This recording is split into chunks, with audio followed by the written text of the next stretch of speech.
نحمد نصلی علی رسول الکریم اما بعد فاعوذ باللہ من الشیطان الرجیم بسم اللہ الرحمن الرحیم۔ امام نووی کی کتاب ریاض الصالحین پڑھ رہے ہیں اور آج ہمارا جو سبق ہے وہ ہم باب نمبر 8 پر ہیں اور باب کا نام ہے باب الاستقامہ۔ امام نووی نے پچھلے 2-3 ابواب جو ہے وہ اللہ سبحانہ تعالیٰ کی معرفت، اللہ سبحانہ تعالیٰ کا تقوی اور اللہ سبحانہ تعالیٰ سے بندے کا تعلق کہ کس حد تک بندے کو احساس ہے اللہ تعالیٰ سے کتنا مضبوط اس کا تعلق ہے، تو اسی کے مختلف پہلوؤں پر روشنی ڈال رہے ہیں قرآن کی احادیث اور حدیث کے ذریعے۔ اور ہمیں دوسرے لفظوں میں اس کتاب کو پڑھنے والے کو، مومنوں کو یہ بات سمجھائی جا رہی ہے کہ اگر ہم اللہ کو ماننے والے ہیں، اگر ہمارا ایمان کا دعویٰ ہے، تو پھر ہمیں کس طریقے سے ہمیں دیکھنا ہے اپنے آپ کو، کس روشنی میں اپنے اعمال کو دیکھنا ہے کہ ہم کہاں کھڑے ہیں اور ہم کس طرف جا رہے ہیں۔ تو اور ظاہری بات ہے کہ جس طرح سے اگر ہم ان معاملات پر غور کریں گے تو ہم اپنے آپ کو ایک طرح سے ہمارے لیے آئینہ ہے کہ ہم اپنے آپ کو دیکھیں کہ ہمارے اندر کیا کمی کوتاہی ہے، کیا میں ان احادیث اور ان قرآن کی آیات کے مطابق زندگی گزارنے کی کوشش کر رہا ہوں، کیا میرا ایمان ان شرائط کو کسی طرح سے پورا کر رہا ہے، یا اگر نہیں تو مجھے کہاں پر اپنے آپ کو بہتر بنانا ہے۔ تو انشاءاللہ آج کا جو باب ہے وہ باب الاستقامہ، استقامت کا بیان ہے۔ تو استقامت کی تاکید کا حکم، ٹھیک ہے۔ اب استقامت کیا ہے ہم اس کو سمجھیں گے انشاءاللہ۔ اللہ سبحانہ تعالیٰ نے فرمایا سورہ ہود 112 میں فَاسْتَقِمْ كَمَا أُمِرْتَ، اور یہ آیت یہاں پر پوری کوٹ نہیں کی ہے، امام نووی نے یہاں پر صرف تھوڑا سا حصہ بتایا ہے اس آیت کا۔ تو اس آیت میں اصل میں ایسا لگتا ہے صرف رسول اللہ صلی اللہ علیہ وسلم کو حکم دیا جا رہا ہے کہ آپ کو جیسا حکم ہوتا ہے اللہ کا آپ اس پر قائم رہیں، لیکن اگر ہم اس آیت کو پورا پڑھیں، ویسے بھی رسول اللہ صلی اللہ علیہ وسلم کے ذریعے ہمارے پاس دین آیا ہے، تو جو چیزیں رسول اللہ صلی اللہ علیہ وسلم کے لیے حکم فرمایا گیا، جو باتیں سکھائی گئی دین کی، وہ ہمارے لیے بھی ایک طرح سے سیکھنے کی باتیں ہیں، ان پر عمل کرنے کی بات ہے۔ الا یہ کہ کچھ باتیں صرف رسول اللہ صلی اللہ علیہ وسلم کی حد تک کچھ احکامات ہیں اور ان کو پھر وہ ہمیں واضح کیے جاتے ہیں کہ یہ بات رسول اللہ صلی اللہ علیہ وسلم کی خصوصیات میں سے ہے، ورنہ یہ قرآن پورا کا پورا ہمارے لیے ایک روشنی ہے، ہمارے لیے ایک ہدایت کی کتاب ہے جس میں ہمیں سمجھایا گیا ہے کہ ہمیں اپنی زندگی کیسے گزارنی ہے۔ تو یہ آیت جو ہے 112 اس میں ہے اعوذ باللہ من الشیطان الرجیم، بسم اللہ الرحمن الرحیم، فاستقم کما امرت ومن تاب معک ولا تطغوا انہ بما تعملون بصیر۔ تو ترجمہ ہے یا رسول اللہ صلی اللہ علیہ وسلم، بس آپ جمے رہیں جیسا کہ آپ کو حکم دیا گیا ہے، اور وہ لوگ بھی جو آپ کے ساتھ توبہ کر چکے ہیں، خبردار تم حد سے نہ بڑھنا، اللہ تمہارے تمام اعمال کو دیکھنے والا ہے۔ تو گویا یہ حکم رسول اللہ صلی اللہ علیہ وسلم کے ساتھ ساتھ قرآن میں ہی مومنوں کے لیے بھی ہے، اور اس میں کیا کیا باتیں بتائی گئی ہے۔ ایک تو استقامت کریں اللہ تعالیٰ کے احکامات میں، جو اللہ تعالیٰ نے ہمیں فرمایا ہم اس پر قائم رہیں، اور وَلَا تَطْغَوْا، یا حد سے نہ بڑھیں، اللہ تعالیٰ نے جو حدود ہمیں بتائی ہیں ان میں ہم تجاوز نہ کریں ان سے، کیونکہ اللہ سبحانہ تعالیٰ نے فرمایا کہ بے شک اللہ تعالیٰ تمام اعمال کو دیکھنے والا ہے۔ تو ہم استقامت کی مزید سمجھتے ہیں کہ استقامت کے معنی اور مفہوم کیا ہے۔ استقامت ایک چھوٹا سا لفظ ہے مگر اس کا مفہوم ایک عظیم الشان وسعت رکھتا ہے۔ استقامت کہتے ہیں سیدھا کھڑا ہونا، اس طرح سے کہ ذرا بھی جھکاؤ نہ ہو۔ ظاہر ہے کہ یہ کام آسان نہیں، کسی چیز کو کوئی ماہر انجینئر اس طرح کھڑا کر دے کہ ہر طرف ہر زاویہ قائمہ ہی رہے، کسی طرح ادنا بھی میلان یا جھکاؤ نہ ہو مگر وہ قائم رہے، اور ہر حال میں وہ بالکل سیدھی رہے، اور بہت ہی دشوار ہے، اور یہ بہت ہی دشوار ہے۔ یعنی کہ اگر دنیا کی مثال دی گئی کہ دنیا میں بھی اگر کوئی انجینئر کوئی چیز بناتا ہے تو اس کو بالکل سیدھا رہنا کہ ذرا سا بھی اس میں کہیں بھی کسی قسم کا جھکاؤ نہ ہو، یہ کام کوئی آسان نہیں ہے۔ تو اب یہاں پر جو ہے اصل مطلب یہاں پر کیا ہے کہ آدمی عقائد، عبادات، معاملات، اخلاق، معاشرت، کسب اور معاش، یعنی روزی کمانے میں اور اس کی آمد اور صرف جو روزی اسے ملتی ہے اللہ کی طرف سے، اس کا استعمال، اس کو خرچ کیسے کرتا ہے، یہ تمام ابواب میں اللہ جل شانہ کی قائم کردہ حدود کے اندر اس کے بتائے ہوئے راستے پر سیدھا اس طور سے چلتا رہے کہ کسی باب کے کسی عمل اور کسی مال میں کسی ایک طرف جھکاؤ یا کمی زیادتی نہ ہونے پائے، ورنہ استقامت نہیں رہے گی۔ اب دیکھیں یہاں جو کہا گیا کہ روزی کمانے میں اور اس کو خرچ کرنے میں، تو دیکھیں انسان کی جو روزی اور رزق ہے وہ اس کی صلاحیتیں بھی ہیں، اس کا علم بھی ہے، اس کا مال بھی ہے، یعنی اللہ سبحانہ تعالیٰ نے جو بھی نعمتیں ہمیں دی ہے اس دنیا میں زندگی گزارنے کے لیے، وہ سب کی سب ہم ان کو اللہ سبحانہ تعالیٰ کے احکامات کے مطابق ان نعمتوں کو استعمال کرتے ہیں، یہ مطلب ہے، ٹھیک ہے۔ اچھا، اور اس میں کہیں سے کمی یا جھکاؤ نہ ہو، یعنی کہ اللہ تعالیٰ کی نافرمانی کے کوئی پہلو کو ہم نہ چھوڑیں، ہم اللہ کے نافرمانی کے ہر پہلو کو سے بچتے ہوئے سیدھے سیدھے ہم اس دین پر استقامت کریں۔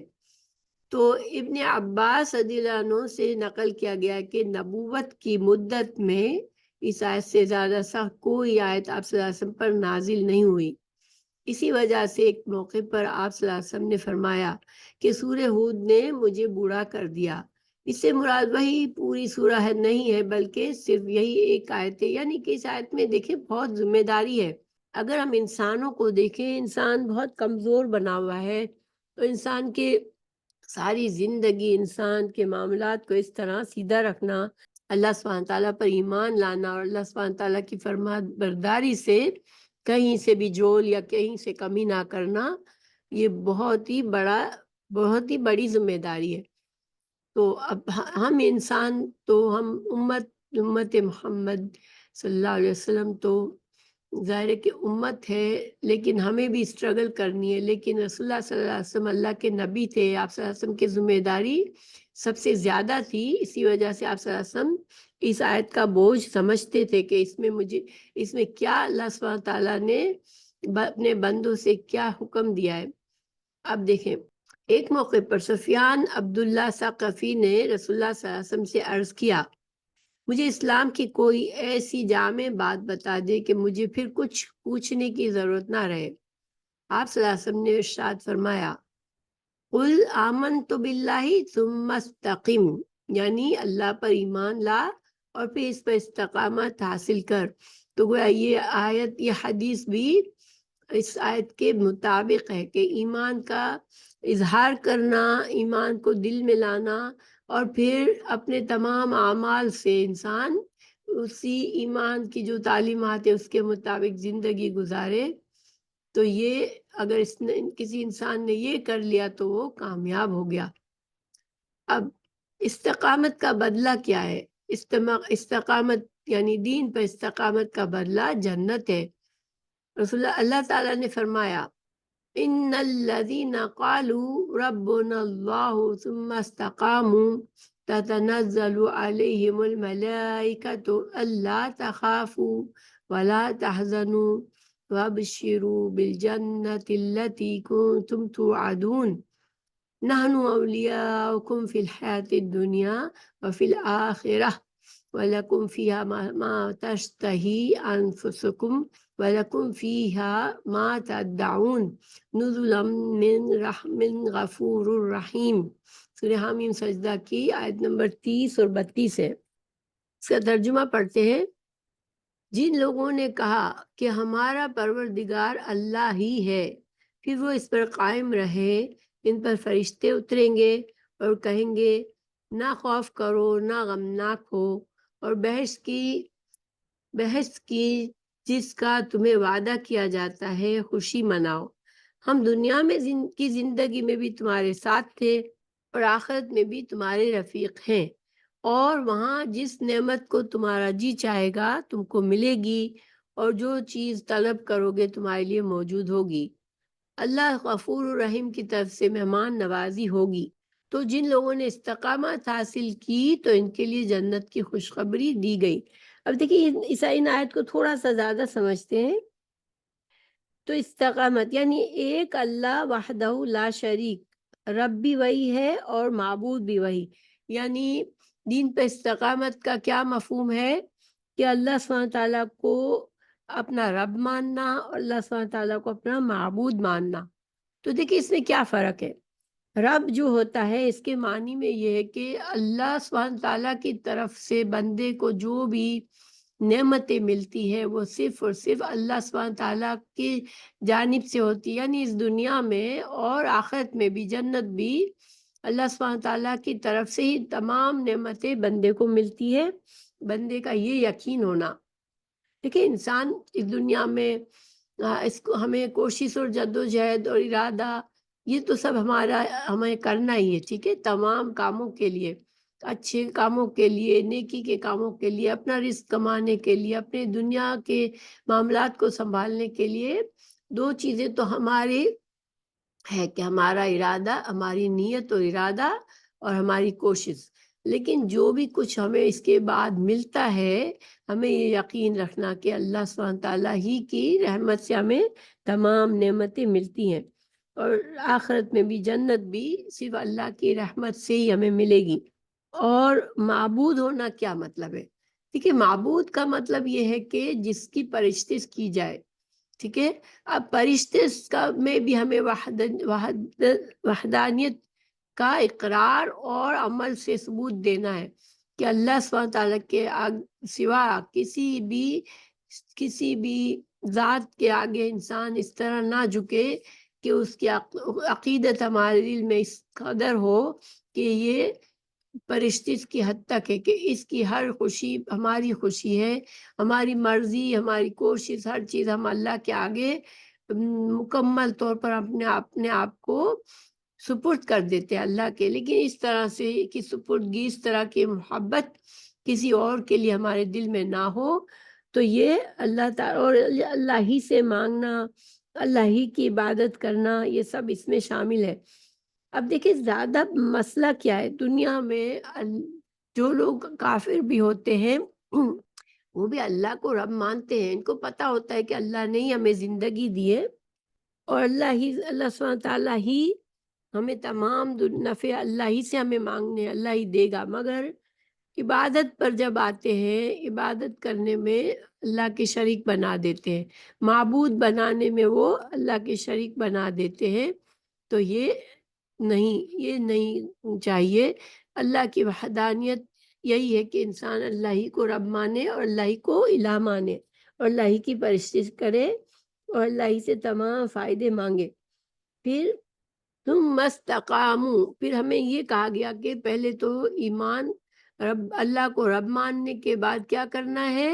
استقامت۔ تو استقامت کے لیے یعنی کہ سخت سے سخت حالات میں بھی ایمان اور توحید پر قائم رہے اور اس سے انحراف نہ کرے، یعنی کہ استقامت کے معنی اخلاص کیے گئے ہیں، ٹھیک ہے، انسان کے دل میں اخلاص ہو اللہ سبحانہ تعالیٰ کے لیے، یعنی صرف ایک اللہ ہی کی عبادت اور اطاعت کی، جس طرح حدیث میں بھی آتا ہے کہ جیسے آگے اوپر پڑھی ہم نے کہ رسول اللہ صلی اللہ علیہ وسلم نے سکھایا کہ ایمان کا اقرار کرو اور پھر استقامت کرو اس پر۔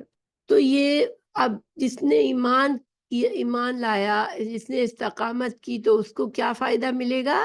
اس پر تتنزل علیہم الملائکہ، تو یہ ملائکہ کب ان کے پاس آئیں گے؟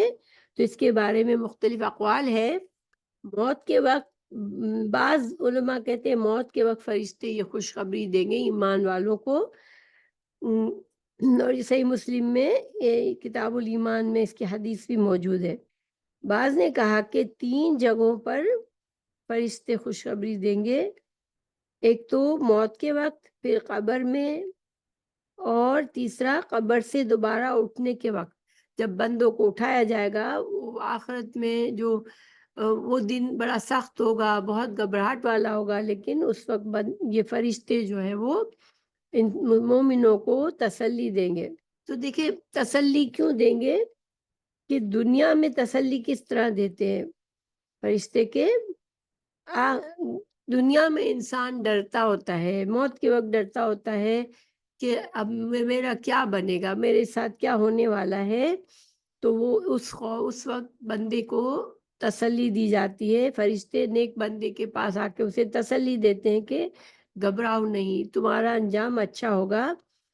اور دنیا میں جو انسان مرتے وقت چھوڑ رہا ہوتا ہے، اپنے مال دولت، اپنی اولاد، بہت سے معاملات انسان کے ایسے چل رہے ہوتے ہیں دنیا میں جن کی اسے فکر ہوتی ہے، تو موت کے فرشتے ان کو غم سے بھی ان کو تسلی دیں گے کہ تم غم بھی نہ کرو، سب معاملات اللہ کے ہاتھ میں ہے، اور مرنے کے بعد بھی تمہارا انجام اچھا ہے۔ تو دیکھیں حضرت ابوبکر صدیق سے پوچھا گیا استقامت کے بارے میں، سوال کیا گیا، تو انہوں نے فرمایا کہ استقامت یہ ہے کہ تم کسی کو اللہ کا شریک نہ قرار دو، یعنی یہی کہ اللہ ہی کو معبود بھی مانو، اللہ ہی کو رب مانو۔ حضرت عمر رضی اللہ عنہ نے استقامت کے بارے میں فرمایا کہ استقامت یہ ہے کہ تم اللہ کے تمام احکامات، اوامر اور نواہی پر سیدھے جمے رہو اور اس سے فرار لومڑیوں کی طرح نہ نکالو۔ یعنی کہ دیکھیں دین میں ہیلے کر کے، بہانے کر کے انسان بعض اوقات اللہ کے جو اللہ سبحانہ تعالیٰ کے احکامات میں ایسی تعویل کر لیتا ہے، یا حدیث کا ایسا معنی نکال لیتا ہے جو اس کے فائدے کا ہو، اور وہ ایک طرح سے بہانہ کرتا ہے، ہیلا کرتا ہے، اور اللہ تعالیٰ کو ناراض کرنے والے کام کرتا ہے۔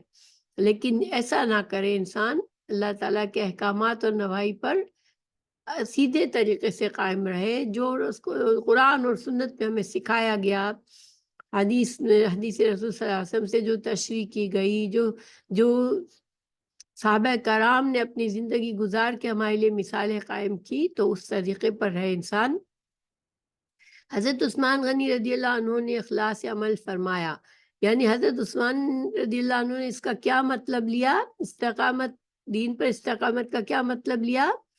کہ اللہ سبحانہ تعالیٰ کے ساتھ اخلاص کے ساتھ اعمال کرے انسان، یعنی خلوص ہو اس کے، ہر عمل نیک عمل اگر سمجھ کے کر رہا ہے تو اللہ سے امید ہو اس کو کہ میں اللہ کی رضا کے لیے کر رہا ہوں، اور برائی سے بچ رہا ہوں تو بھی یہ ہو کہ میں اللہ کی نافرمانی سے بچ کر اللہ کی ناراضگی سے بچنے کی کوشش کر رہا ہوں۔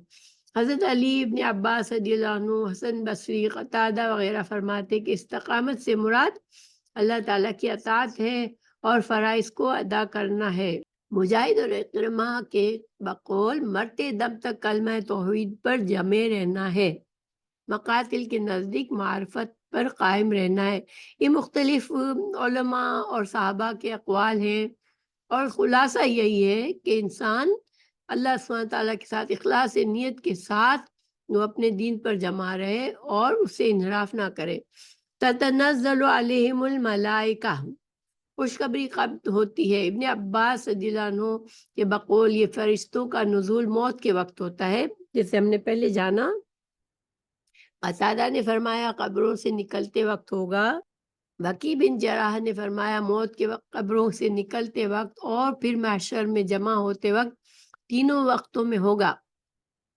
اور یہ بات زیادہ صحیح لگتی ہے کہ یہ 3 بڑے مشکل وقت اوقات ہے بندے کے لیے۔ موت کے وقت انسان کے دل میں خوف ہوتا ہے، غم ہوتا ہے کہ میں نے یہ نہیں کیا، مجھے یہ کر لینا چاہیے تھا، اور خوف ہوتا ہے کہ اب میرا کیا بنے گا۔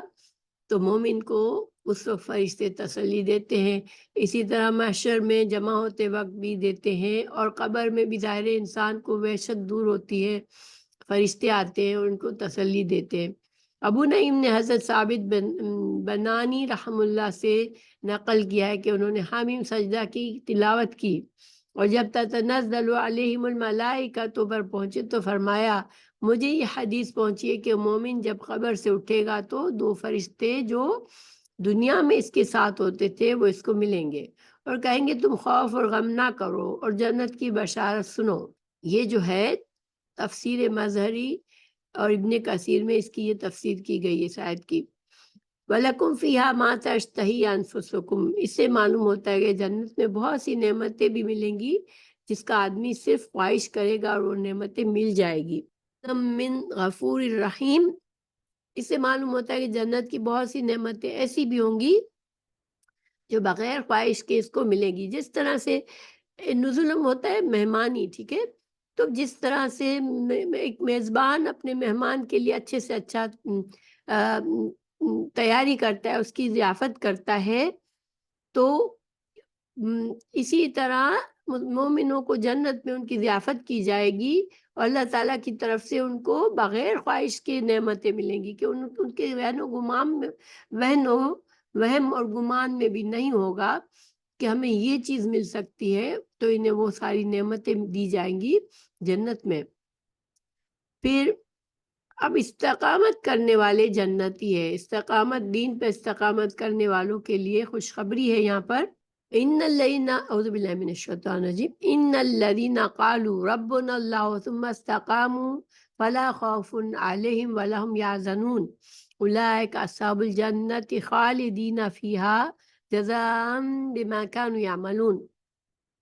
سورہ احقاف کی آیت نمبر 13 اور 14 ہے. اس کا ترجمہ ہے جن لوگوں نے کہا ہمارا رب اللہ ہے، پھر وہ اس پر قائم رہے تو ان کو نہ کچھ خوف ہوگا، نہ وہ غمناک ہوں گے.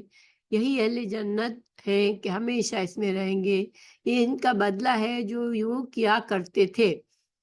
تو تشریح کیا اس کی کہ علماء رحم اللہ فرماتے کہ استقامت تو ایک مختصر لفظ ہے مگر شرائع اسلامیہ کو جامع ہے. یعنی استقامت جب کہا جاتا ہے دین میں تو تمام شریعت اسلامیہ جو کچھ ہمیں سکھاتی ہے وہ سب کا سب اس میں آ جاتا ہے کہ ان سب پر انسان کو قائم رہنا، ان پر عمل کرنا، اس کے مطابق چلنا. تو جس سے تمام احکامات الہی پر عمل اور تمام محرمات اور مکروہات سے اجتناب دائمی طور پر شامل ہے. علامہ زمخشری رحم اللہ فرماتے ہیں ربنا اللہ کہنا جب ہی صحیح ہو سکتا ہے جب وہ دل سے یقین کرے کہ میں ہر حال ہر قدم میں اللہ تعالیٰ کی زیر تربیت ہوں، مجھے ایک سانس بھی اس کی رحمت کے بغیر نہیں آ سکتا. اور اس کا تقاضا یہ ہے کہ انسان طریق عبادت پر مضبوط اور مستقیم رہے اور اس کا دل اور بدن دونوں اللہ کی عبادت سے انحراف نہ کرے. اس کا کیا مطلب ہوا؟ دیکھیں یہاں پر ہمیں نہ صرف یہ کہ استقامت دین پر تمام، جیسے کہ تمام اوامر نہی جو بھی ہے عقائد ہے، ہر چیز پر جو ہمیں قرآن ہماری شریعت میں سکھائے گئے ان پر ہر دم سیدھے چلتے رہنا اور کوشش کرتے رہنا کہ ہم اس سے انحراف نہ کریں. اور دوسری بات ہمیں کیا سکھائی گئی، کیا ہم سے ڈیمانڈ یہاں پر کیا چیز ہے کہ بما کانوا یعملون، یعنی کہ یہ جو غم اور خوف سے انسان بالکل فارغ ہو جائے گا، اسے نہ کوئی غم رہے گا نہ خوف رہے گا اور وہ جنت میں ہمیشہ رہیں گے. تو یہ اس کے لیے کیا ہے بما کانوا یعملون.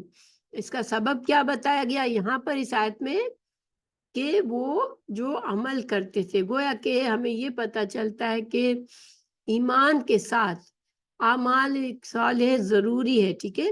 ایمان انسان کے دل میں آتا ہے لیکن اس کی تصدیق ہمارے اعمال سے ہوتی ہے. تو انسان کا اعمال، انسان کا عقیدہ، انسان کی نیت، ہر چیز خالص ہو تو پھر کیا ہے، پھر انسان بے خوف ہو جائے.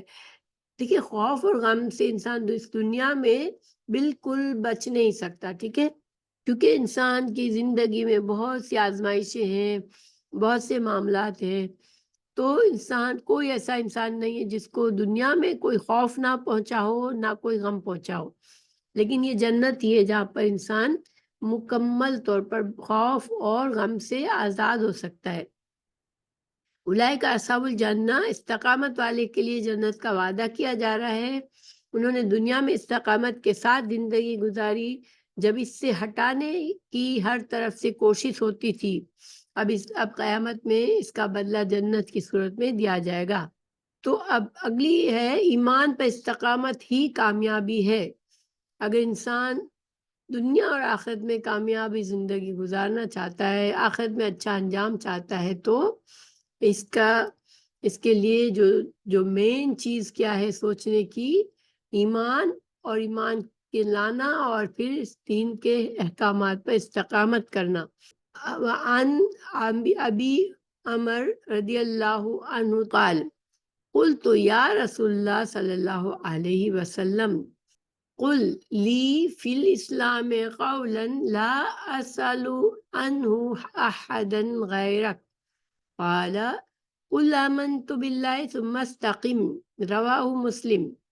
اس کا ترجمہ ہے، حضرت سفیان بن عبداللہ رضی اللہ عنہ بیان کرتے ہیں کہ میں نے عرض کیا، یا رسول اللہ، مجھے صلی اللہ علیہ وسلم، مجھے اسلام کے بارے میں ایسی بات بتائیے کہ آپ صلی اللہ علیہ وسلم کے بعد پھر کسی سے سوال کرنے کی ضرورت نہ ہو۔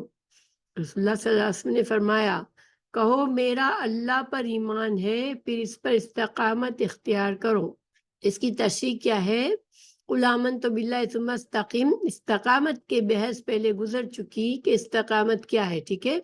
یہاں مطلب یہ کہ اسلام کے اوامر و نواہی پر اسلام کے لانے کے بعد انتہائی ثابت قدمی کے ساتھ جمے رہنا اور احکام، فرائض، سنن پر عمل کرتے رہنا، یعنی ایمان لانے کے بعد عمل بھی ساتھ ہو، اس لیے کہ عمل ایمان کا ثمرہ اور تتمہ ہے۔ جس طرح وہ درخت جس میں کوئی پھل یا پتے نہ ہو، اس کی کوئی اہمیت نہیں ہوتی۔ دیکھیے جو درخت اس میں نہ پتے ہیں نہ پھل ہے، تو نہ وہ سایہ دار درخت ہے، نہ اس میں کوئی پھل آ رہا ہے، تو اس کی کوئی اہمیت نہیں ہے ایسے درخت کی۔ اسی طرح عمل کے بغیر ایمان کی اہمیت نہیں۔ صرف یہ کہہ دینا کافی نہیں ہے کہ میں مسلمان ہوں۔ مسلمان ہیں تو ہمیں شریعت کے مطابق اعمال کرنے ہیں، نیک عمل کر کے ہمیں جنت کمانی ہے۔ استقامت کمال ایمان کی علامت ہے۔ ایمان کے ساتھ عمل بھی موت تک کرتا رہے، بلکہ روز بروز اس میں اضافہ کرتا رہے۔ اسی کے بارے میں قرآن میں یہ بھی آیت ہے، ان الذین قالوا ربنا اللہ ثم استقاموا، بے شک جن لوگوں نے کہا اللہ ہمارا رب ہے، پھر اس میں جمے رہے۔ تو خلاصہ یہ ہوا کہ استقامت اس کو کہتے ہیں کہ آدمی ایمان پر جمع رہے اور اس کا انتقال بھی ایمان کی حالت میں ہو۔ دیکھیے خاتمہ ہمیں ہمیشہ اچھے خاتمے کی دعا بھی کرنی چاہیے، اللہ سے ہمیں دعا کرنی چاہیے اللہ تعالیٰ کی فرما برداری میں ہو جب ہم اس دنیا سے رخصت ہو، کلمہ شہادت کے ساتھ دنیا سے رخصت ہو، کیونکہ جو انسان کا اس دنیا پر میں جو کی زندگی کا خاتمہ جس حالت میں ہوگا، اس حالت میں اسے اٹھایا جائے گا۔ تو انسان اگر ساری زندگی نیک ہے، مسلمان ہے، کلمہ گو ہے، لیکن آخرت میں بھٹک گیا اور موت اس کی اس بھٹکی ہوئی حالت میں آئی، تو وہ پھر ایمان پر خاتمہ نہیں ہوگا۔ اس لیے ہمیشہ دعا بھی مانگنی چاہیے کہ اللہ تعالی ہمیں استقامت دے دین پر، ہمارا خاتمہ، ہمارا انجام بخیر ہو اور کلمہ شہادت کے ساتھ ہم دنیا سے رخصت ہو۔ یہ صحیح مسلم کی حدیث ہے۔ اچھا، تو چونکہ بہت سے پہلوؤں کو ہمیں الگ الگ بتایا جا رہا ہے، اللہ تعالیٰ سے تعلق کیسے ہو بندے کا، اور ہر پہلو اتنا ہی اہم ہے، اس لیے ہم ہر پہلو کو الگ الگ ہی دیکھیں گے انشاءاللہ۔ تو اس کو ہم یہاں پر اسٹاپ کرتے ہیں۔